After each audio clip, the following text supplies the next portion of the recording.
प्यारे विद्यार्थियों good morning. ਅੱਜ ਅਸੀਂ ਸਟੈਟਿਕਸ ਦਾ ਚੈਪਟਰ ਜਿਹੜਾ ਹੈ ਉਹ ਕਰਨ ਜਾ ਰਹੇ ਹਾਂ। ਸਟੈਟਿਕਸ ਕਿਹਨੂੰ ਕਹਿੰਦੇ ਆ, ਕਿਉਂਕਿ ਇਹ ਮੈਂ ਚੈਪਟਰ ਜਿਹੜਾ ਹੈਗਾ ਜਦੋਂ ਸਟੈਟਿਕਸ ਸ਼ੁਰੂ ਕੀਤੀ ਸੀ ਪਹਿਲਾ ਚੈਪਟਰ ਜਿਹੜਾ ਤੁਹਾਨੂੰ ਨਹੀਂ ਕਰਾਇਆ ਸੀ ਕਿਉਂਕਿ ਥੋੜਾ ਜਿਹਾ ਡਿਫਿਕਲਟ ਹੁੰਦਾ ਤੇ ਨਵੇਂ ਬੱਚਿਆਂ ਨੂੰ ਸਮਝਣਾ ਥੋੜਾ ਜਿਹਾ ਔਖਾ ਲੱਗਦਾ, ਕਿਉਂਕਿ ਹੁਣ ਤੁਸੀਂ ਕਾਫੀ ਕੁਝ ਸਟੈਟਿਕਸ ਤੇ ਇਕਨੋਮਿਕਸ ਸੰਬੰਧੀ ਜਾਣਕਾਰੀ ਜਿਹੜੀ ਆ ਹਾਸਲ ਕਰ ਚੁੱਕੇ ਆ। ਇਸ ਲਈ ਅੱਜ ਅਸੀਂ ਜਿਹੜਾ ਹੈਗਾ ਸਟੈਟਿਕਸ ਨਾਲ ਸੰਬੰਧਿਤ ਜਿਹੜਾ ਚੈਪਟਰ ਆ ਉਹ ਕਰਨ ਜਾ ਰਹੇ ਹਾਂ। ਸਭ ਤੋਂ ਪਹਿਲਾਂ ਸਟੈਟਿਕਸ ਕੀ ਆ, what do you mean by statics, ਜਾਂ ਅਸੀਂ ਇਸ ਨੂੰ ਇਸ ਤਰ੍ਹਾਂ ਕਹਿ ਸਕਦੇ ਹਾਂ ਕਿ ਪਲੂਰਲ ਸੈਂਸ ਦੇ ਵਿੱਚ ਸਟੈਟਿਕਸ ਦੀ ਕੀ ਡੈਫੀਨੇਸ਼ਨ ਹੈ, what is the definition of statistics in plural sense and what are its characteristics. तो जिथे तक स्टैटिक्स का सवाल है, स्टैटिक्स जिहड़ा है शब्द लैटिन भाषा दे विचों लिया गया और ये शब्द जिहड़ा है इसकी उत्पत्ति स्टेटस तो हुई आ, जिसका मतलब है group, figure, group of number और फिगर, मतलब फैक्ट्स एंड फिगर्स दे नाल रिलेटेड जिहड़ा शब्द स्टेटस जिहड़ा लैटिन भाषा दे विचों लिया गया।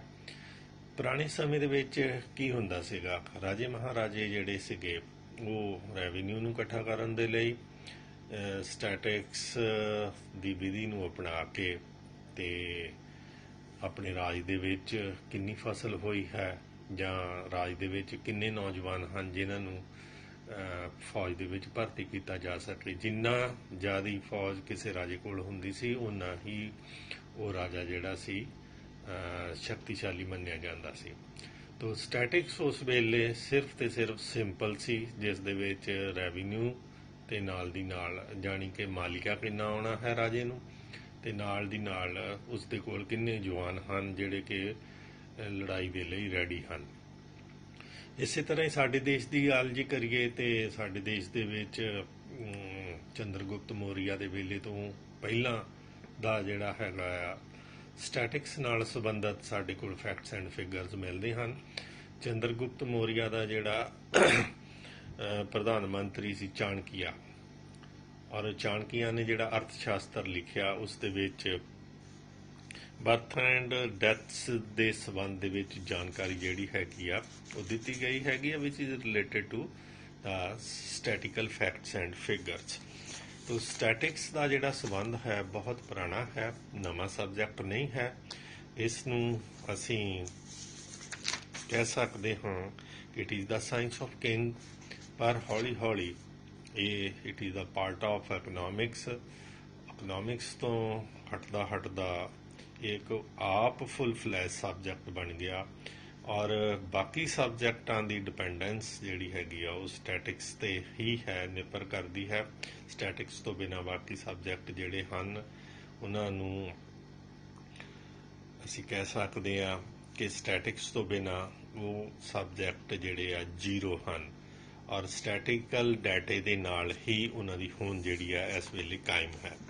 चलो गल स्टैटिक्स दी कर रहे हैं। स्टैटिक्स जिहड़ी हैगी आ इसकी डेफिनेशन की हैगी इन प्लूरल सेंस, A.L. बॉले ने बहुत इंपॉर्टेंट डेफिनेशन दी हैगी आ कि statistics are the numerical statements of facts in any department of enquiry placed in relation to each other. आओ इस डेफिनेशन नूं थोड़ा जिहा एलैबोरेट करिए, इसके करैक्टरिस्टिक्स जानने की कोशिश करिए।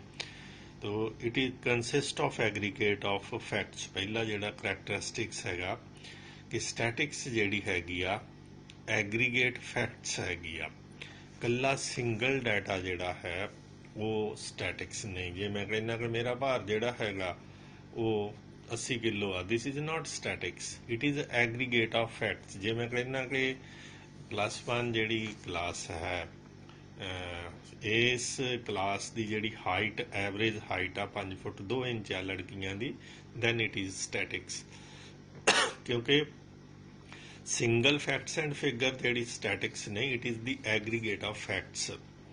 सैकेंड है affected by multiplicity of causes, affected by multiplicity of causes. तो बहुत सारे जिहड़े फैक्ट्स एंड फिगर्स हैं स्टैटिक्स नाल रिलेटेड ਉਹ ਇੱਕ ਤੋਂ ਜ਼ਿਆਦਾ ਜਿਹੜੇ ਕਾਰਨ ਕਰਕੇ ਜਿਹੜੇ ਹੈ ਮਲਟੀਪਲਿਸਿਟੀ ਆਫ ਕਾਜ਼ਸ ਜਿਹੜੀ ਹੈ ਉਹ ਅਫੈਕਟ ਕਰਦੇ ਹੈਗੇ ਆ। ਜਿਸ ਤਰ੍ਹਾਂ ਇਸ ਵਾਰ ਸਾਰੇ ਹੀ ਬੱਚੇ ਪਾਸ ਹੋ ਗਏ। ਦੇਅਰ ਆਰ ਮੈਨੀ ਰੀਜ਼ਨ। ਇਹ ਵੀ ਹੋ ਸਕਦਾ ਆ ਜਿਹੜਾ ਕਰੋਨਾ ਦੇ ਕਰਕੇ ਸਰਕਾਰ ਨੇ ਬੱਚਿਆਂ ਤੇ ਬਹੁਤਾ ਬੋਝ ਨਹੀਂ ਪਾਇਆ, ਬੱਚੇ ਘਰਾਂ ਤੋਂ ਬਾਹਰ ਨਾ ਜਾਣ, ਠੀਕ ਹੈ। ਤੋ ਇਸ ਕਰਕੇ ਸਾਰੇ ਬੱਚੇ ਜਿਹੜੇ ਆ ਕਲਾਸ 10ਵੀਂ ਦੇ ਵਿੱਚੋਂ ਪਾਸ ਕਰਕੇ ਔਰ ਚੰਗੇ ਨੰਬਰ ਜਿਹੜੇ ਹੈਗੇ ਆ ਉਹਨਾਂ ਦੇ ਆਏ ਹੈਗੇ ਆ। ਜੇ ਨੰਬਰ ਚੰਗੇ ਆਏ ਹੈਗੇ ਤਾਂ ਉਹਨਾਂ ਦੀ ਪ੍ਰੀਵੀਅਸ ਜਿਹੜੀ ਹੈਗੀ ਕਾਰਗੁਜ਼ਾਰੀ ਉਹ ਹੋ ਸਕਦਾ ਟੀਚਰਾਂ ਨੇ ਉਹਨਾਂ ਨੂੰ ਵਧੀਆ ਪੜ੍ਹਾਇਆ ਹੋਵੇ, ਹੋ ਸਕਦਾ ਉਹਨਾਂ ਦੀਆਂ ਟੈਕਨੀਕਸ ਜਿਹੜੀਆਂ ਹੈਗੀਆਂ ਜਾਂ ਮੋਨੀਟਰਿੰਗ ਜਿਹੜੀ ਹੈਗੀ ਆ ਸਰਕਾਰੀ ਸਕੂਲਾਂ ਦੀ ਸਾਡੇ ਸੈਕਟਰੀ ਸਾਹਿਬ ਨੇ ਬਹੁਤ ਵਧੀਆ ਕੀਤੀ ਹੈਗੀ ਆ। ਤੋ ਇਸ ਕਰਕੇ ਇਸ ਵਾਰ ਦਾ ਰਿਜ਼ਲਟ ਜਿਹੜਾ ਹੈਗਾ ਫੈਕਟਸ ਐਂਡ ਫਿਗਰਸ ਜਿਹੜੀ ਹੈਗੀ ਆ ਸਾਡੇ ਸਾਹਮਣੇ ਆਈ ਹੈਗੀ ਆ 10ਵੀਂ ਦੇ ਰਿਜ਼ਲਟ ਦੀ, ਉਹ ਬਹੁਤ ਵਧੀਆ ਆਈ ਹੈਗੀ। ਥਰਡ ਹੈ it should be numerical expressed. Statistical data ਜਿੰਨਾ ਵੀ ਹੈਗਾ that should be expressed in numerical form. ਤੋ ਨਿਊਮੈਰੀਕਲ ਫਾਰਮ ਤੋਂ ਬਿਨਾਂ ਜੇ ਫੈਕਟਸ ਐਂਡ ਫਿਗਰਸ ਹੈਗੇ ਆ ਅਸੀਂ ਕਹਿੰਦੇ ਆ ਕਿ ਉਹ ਇਮਾਨਦਾਰ ਆ। This is not a statics, ਠੀਕ ਹੈ। ਜੇ ਮੈਂ ਕਹਿੰਦਾ ਕਿ ਜਿਹੜੀ +1 F ਕਲਾਸ ਹੈਗੀ ਆ ਉਹ 90% ਜਿਹੜੀ ਹੈਗੀ ਆ ਇਮਾਨਦਾਰ ਹੈਗੀ ਆ, ਇਹਦਾ ਮਤਲਬ ਆ 10% ਜਿਹੜੇ ਹੈਗੇ ਆ ਬੱਚੇ ਝੂਠ ਬੋਲਦੇ ਆ। ਤੋ ਇਹ ਜਿਹੜਾ ਹੈਗਾ facts and figures, this is statistics, it is expressed in numerical form. ਚੌਥਾ ਨੰਬਰ ਹੈਗਾ it must be estimated, enumerated or estimated accurately.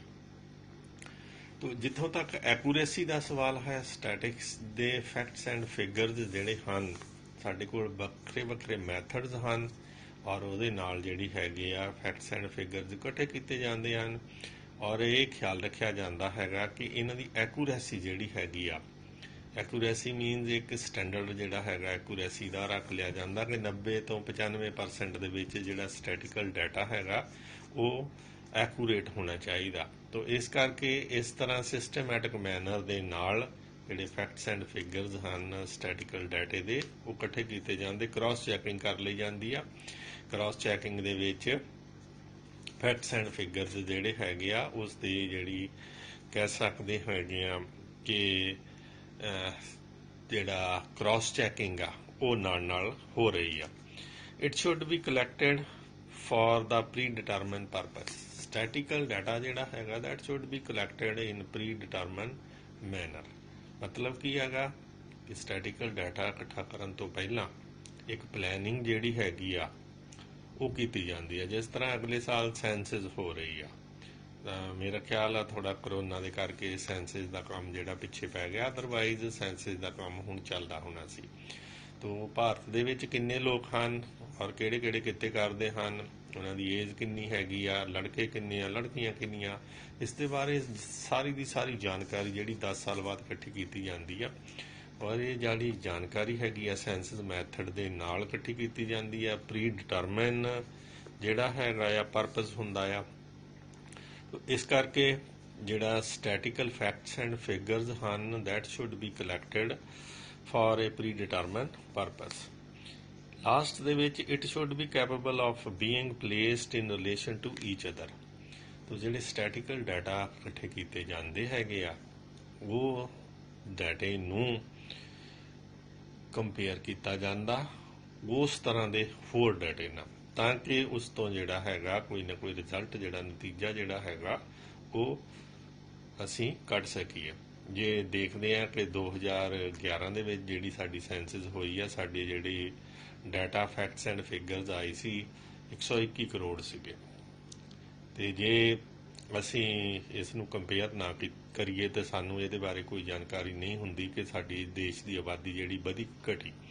ਜੇ ਅਸੀਂ ਦੇਖਦੇ ਹਾਂ ਕਿ 2001 ਦੇ ਵਿੱਚ ਜਿਹੜੀ ਸਾਡੀ ਦੇਸ਼ ਦੀ ਆਬਾਦੀ ਸੀ 101 ਕਰੋੜ ਸੀ, ਤੇ ਉੱਥੋਂ ਕੰਪੇਅਰ ਕਰਕੇ ਦੇਖਦੇ ਹਾਂ ਕਿ ਸਾਡੇ ਦੇਸ਼ ਦੀ ਆਬਾਦੀ 10 ਸਾਲ ਦੇ ਵਿੱਚ 20 ਕਰੋੜ ਜਿਹੜੀ ਹੈਗੀ ਆ ਉਹ ਵੱਧ ਗਈ ਆ।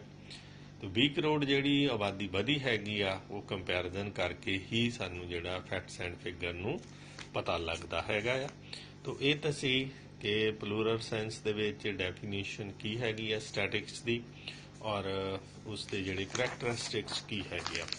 ਇਸੇ ਤਰ੍ਹਾਂ ਹੀ ਸਿੰਗੂਲਰ ਸੈਂਸ ਦੇ ਵਿੱਚ ਸਟੈਟਿਕਸ ਜਿਹੜੀ ਹੈਗੀ ਆ ਇਹ ਆ ਸਕਦਾ ਕੁਐਸਚਨ ਕਿ ਡਿਫਾਈਨ ਦਾ ਸਟੈਟਿਕਸ ਇਨ ਸਿੰਗੂਲਰ ਸੈਂਸ। तो ਵੱਖ-ਵੱਖ ਜਿਹੜੇ ਸਟੈਟਿਸ਼ੀਅਨ ਆ ਉਹਨਾਂ ਨੇ ਵੱਖਰੀਆਂ ਡੈਫੀਨੇਸ਼ਨਾਂ ਦਿੱਤੀਆਂ। ਸਭ ਤੋਂ ਸਿੰਪਲ ਜਿਹੜੀ ਹੈਗੀ ਆ ਬੋਲੇ ਦੀ ਹੀ ਹੈ definition. Statistics may be rightly called the science of average. Simple ਜੀ ਡੈਫੀਨੇਸ਼ਨ ਆ, ਇਸ ਨੂੰ ਐਜ਼ ਇਟ ਇਜ਼ ਹੀ ਚੇਤੇ ਕਰ ਲੈਣਾ। ਇਸ ਤਰ੍ਹਾਂ ਹੀ ਕ੍ਰੌਕਸਟਨ ਐਂਡ ਕ੍ਰੌਡਨ ਦੀ ਜਿਹੜੀ ਆ ਡੈਫੀਨੇਸ਼ਨ ਉਹ ਵੀ ਤੁਸੀਂ ਚੇਤੇ ਕਰ ਸਕਦੇ ਆ। ਤੋ ਉਸ ਤੋਂ ਬਾਅਦ what are the various stages of investigation in statics? Statics ਦੇ ਵਿੱਚ ਕਿਹੜੀਆਂ ਜਿਹੜੀਆਂ ਹੈਗੀਆਂ ਸਟੇਜਸ ਹੈਗੀਆਂ ਇਨਵੈਸਟੀਗੇਸ਼ਨ ਕਰਨ ਦੇ ਲਈ ਜਾਂ ਡਾਟਾ ਨੂੰ ਕਲੈਕਟ ਕਰਨ ਦੇ ਲਈ। ਡਾਟਾ ਕਲੈਕਟ ਕੀਤਾ ਜਾਂਦਾ, ਪਹਿਲਾ ਹੈਗਾ collection of data. There are various method, ਉਹ ਅਸੀਂ ਪੜ੍ਹ ਚੁੱਕੇ ਹਾਂ ਪਹਿਲਾਂ ਹੀ ਕਿ ਇਨਫੋਰਮੇਸ਼ਨ ਜਿਹੜੀ ਹੈਗੀ in the form of facts and figures we have to collect by adopting various method. ਉਸ ਦੇ ਵਿੱਚ ਡਾਇਰੈਕਟ ਮੈਥਡ ਸੀ, ਇਨਡਾਇਰੈਕਟ ਮੈਥਡ ਸੀ। ਜਿਹੜੇ ਨਵੇਂ ਬੱਚੇ ਆ ਉਹ ਪਿੱਛੇ ਜਿਹੜਾ ਵੀ ਹੁਣ ਤਾਈਂ ਕੰਮ ਕੀਤਾ ਉਹਨੂੰ ਇੱਕ ਵਾਰੀ ਜ਼ਰੂਰ ਦੇਖ ਲੈਣ। ਸੈਕਿੰਡ ਹੈਗਾ organisation of data. Organisation of data ਜਿਹੜਾ ਹੈਗਾ ਆ ਉਸ ਦੇ ਵਿੱਚ ਅਸੀਂ ਕਲਾਸੀਫਿਕੇਸ਼ਨ ਵੀ ਪੜ੍ਹ ਚੁੱਕੇ ਹੈਗੇ ਆ ਡਾਟੇ ਦੀ, ਕਿ ਡਾਟੇ ਨੂੰ ਆਰਗੇਨਾਈਜ਼ ਕਿੱਦਾਂ ਕਰਨਾ ਹੈਗਾ ਆ। ਡਾਟੇ ਦੀ ਕਾਂਟ ਛਾਂਟ ਕਰਨ ਤੋਂ ਬਾਅਦ ਉਸ ਨੂੰ ਆਰਗੇਨਾਈਜ਼ ਕੀਤਾ ਜਾਂਦਾ ਆ। ਉਸ ਤੋਂ ਬਾਅਦ ਪ੍ਰੈਜੈਂਟੇਸ਼ਨ ਆਫ ਡਾਟਾ ਹੈ। ਇਹ ਹਾਲੇ ਅਸੀਂ ਟੌਪਿਕ ਜਿਹੜਾ ਆ ਕਰਨਾ ਹੈਗਾ। ਪ੍ਰੈਜੈਂਟੇਸ਼ਨ ਜਿਹੜੀ ਹੈਗੀ ਆ ਇਨ ਦਾ ਫਾਰਮ ਆਫ ਗ੍ਰਾਫਸ ਹੋ ਸਕਦੀ ਆ, ਔਰ ਜਾਂ ਫਿਰ ਟੇਬਲ ਦੇ ਵਿੱਚ ਪ੍ਰੈਜੈਂਟੇਸ਼ਨ ਹੋ ਸਕਦੀ, ਟੇਬੂਲੇਸ਼ਨ ਦੇ ਵਿੱਚ। ਇਹ ਅਸੀਂ ਹਾਲੇ ਜਿਹੜਾ ਹੈਗਾ ਆ ਟੌਪਿਕ ਕਰਾਂਗੇ। ਉਸ ਤੋਂ ਬਾਅਦ analysis of data. There are various tools which have to be employed in order to analyze the data. Analysis ਕਰਨ ਦੇ ਲਈ ਸਾਡੇ ਕੋਲ ਬਹੁਤ ਸਾਰੇ ਟੂਲਸ ਹਨ ਜਿਹੜੇ ਅੱਗੇ ਜਾ ਕੇ ਅਸੀਂ ਪੜ੍ਹਾਂਗੇ, ਔਰ ਇਸ ਦੇ ਵਿੱਚ ਸੈਂਟਰਲ ਟੈਂਡੈਂਸੀ ਹੋ ਸਕਦੀ ਆ, ਡਿਸਪਰਸ਼ਨ ਹੋ ਸਕਦਾ, ਤੇ ਹੋਰ ਬਹੁਤ ਸਾਰੇ ਜਿਹੜੇ ਹੈਗੇ ਆ ਟੌਪਿਕ ਅਸੀਂ ਡਿਸਕਸ ਕਰਨੇ ਹੈਗੇ ਆ। ਨੈਕਸਟ ਹੈਗਾ ਇੰਟਰਪ੍ਰੀਟੇਸ਼ਨ ਆਫ ਡਾਟਾ। ਡਾਟੇ ਦੀ ਜਿਹੜੀ ਇੰਟਰਪ੍ਰੀਟੇਸ਼ਨ ਹੈਗੀ ਆ ਉਸ ਤੋਂ ਰਿਜ਼ਲਟ ਕੀ ਨਿਕਲਿਆ, ਫੈਕਟਸ ਐਂਡ ਫਿਗਰਸ ਜਿਹੜੇ ਸਾਡੇ ਕੋਲ ਆਏ ਹੈਗੇ ਆ ਉਹਦੀ ਇੰਟਰਪ੍ਰੀਟੇਸ਼ਨ ਕੀ ਹੈਗੀ। ਜਿਸ ਤਰ੍ਹਾਂ ਕੋਈ ਵੀ ਘਟਨਾ ਹੁੰਦੀ ਹੈਗੀ ਆ ਉਸ ਘਟਨਾ ਦੇ ਲਈ ਫੈਕਟਸ ਐਂਡ ਫਿਗਰਸ ਜਿਹੜੇ ਹੈਗੇ ਆ ਇਕੱਠੇ ਕੀਤੇ ਜਾਂਦੇ ਇਨ the form of numerical data. ਤੋ ਫੈਕਟਸ ਐਂਡ ਫਿਗਰਸ ਜਿਹੜੇ ਹੈਗੇ ਕੰਪੇਅਰ ਕੀਤੇ ਜਾਂਦੇ ਆ, ਔਰ ਘਟਨਾ ਕਿਉਂ ਹੋਈ ਆ ਔਰ ਉਸ ਦੇ ਪਿੱਛੇ ਕੀ ਕਾਰਨ ਹੋ ਸਕਦੇ ਆ। ਇਹ ਸਾਰਾ ਕੁਝ ਜਿਹੜਾ ਹੈਗਾ ਇੰਟਰਪ੍ਰੀਟੇਸ਼ਨ ਜਿਹੜੀ ਹੈਗੀ ਆ ਲਾਸਟ ਦੇ ਵਿੱਚ ਦਿੱਤੀ ਜਾਂਦੀ ਹੈਗੀ ਆ। ਤੋ ਇਹ ਤਾਂ ਸੀਗਾ ਕੁਛ ਇੱਕ ਸਟੈਟਿਕਸ ਨਾਲ ਸੰਬੰਧਿਤ ਕਿ ਸਟੈਟਿਕਸ ਕੀ ਹੈਗੀ ਆ, ਸਿੰਗੂਲਰ ਫਾਰਮ ਤੇ ਪਲੂਰਲ ਫਾਰਮ ਦੇ ਵਿੱਚ ਇਹਦੀ ਡੈਫੀਨੇਸ਼ਨ ਕੀ ਹੈ, ਇਹਦੀ ਕਰੈਕਟਰਿਸਟਿਕਸ ਕੀ ਹੈਗੀ ਆ, ਸਟੇਜਸ ਆਫ ਇਨਵੈਸਟੀਗੇਸ਼ਨ ਕੀ ਹੈਗੀਆਂ। ਇਸ ਦੇ ਬਾਰੇ ਅੱਜ ਅਸੀਂ ਜਾਣਕਾਰੀ ਹਾਸਲ ਕੀਤੀ ਹੈਗੀ ਆ, ਤੇ ਬਾਕੀ ਵੀ ਜਿਹੜੀ ਆ ਇਸ ਤਰ੍ਹਾਂ ਹੀ ਜਾਣਕਾਰੀ ਹਾਸਲ ਕਰਦੇ ਹਾਂ।